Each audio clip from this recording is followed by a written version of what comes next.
कर्मयोग से ध्यान योग तक त्याग और समर्पण का महत्व।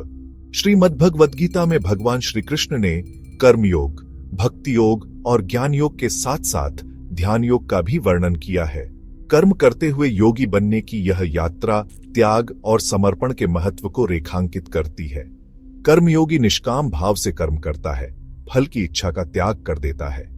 यह त्याग ही उसे भक्ति और ज्ञान के मार्ग पर आगे बढ़ाता है।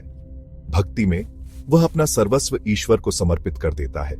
इस समर्पण से मन शांत होता है और ध्यान के लिए तैयार होता है। ध्यान योग आत्मसंयम और समत्व भाव का मार्ग है। यह मन को एकाग्र करने और इंद्रियों को वश में करने का अभ्यास है।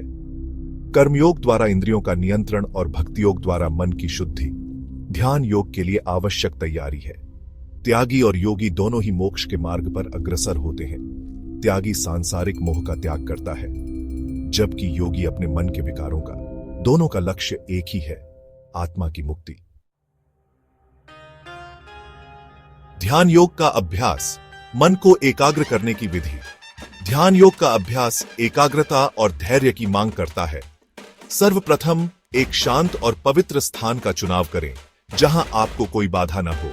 सुखासन, पद्मासन या सिद्धासन में बैठें और अपनी रीढ़ की हड्डी सीधी रखें। आंखें बंद करें और अपने श्वास पर ध्यान केंद्रित करें। श्वास को धीमा और गहरा बनाए रखें। मन में उठने वाले विचारों को रोकने की कोशिश न करें, बल्कि उन्हें बिना किसी प्रतिक्रिया के आने और जाने दें। किसी मंत्र का जाप, किसी देवता के स्वरूप का ध्यान या फिर अपने श्वास पर ध्यान केंद्रित करना एकाग्रता बढ़ाने में सहायक हो सकता है।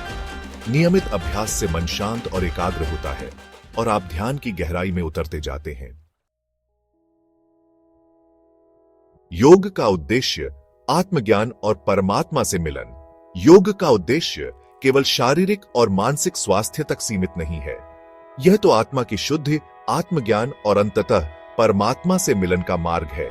ध्यान के माध्यम से हम अपने अंदर छिपे हुए ज्ञान को जागृत करते हैं और अपने वास्तविक स्वरूप को पहचानते हैं। यह आत्मज्ञान ही हमें दुखों के बंधन से मुक्त कर सकता है। परमात्मा से मिलन योग का परम लक्ष्य है।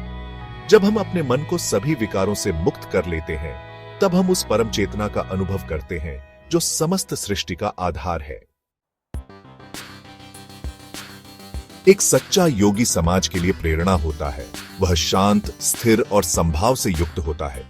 द्वेष, क्रोध, लोभ, मोह जैसे विकारों से मुक्त होकर वह सब में एक ही चेतना का दर्शन करता है। वह सभी प्राणियों के प्रति करुणा और प्रेम का भाव रखता है। योगी का जीवन सादगी और संयम का प्रतीक होता है। वह सांसारिक सुखों में लिप्त नहीं होता, बल्कि आंतरिक शांति और आनंद का अनुभव करता है। सच्चा योगी अपने ज्ञान और अनुभव से दूसरों का मार्गदर्शन करता है और उन्हें भी आध्यात्मिक उन्नति के पथ पर अग्रसर होने के लिए प्रेरित करता है।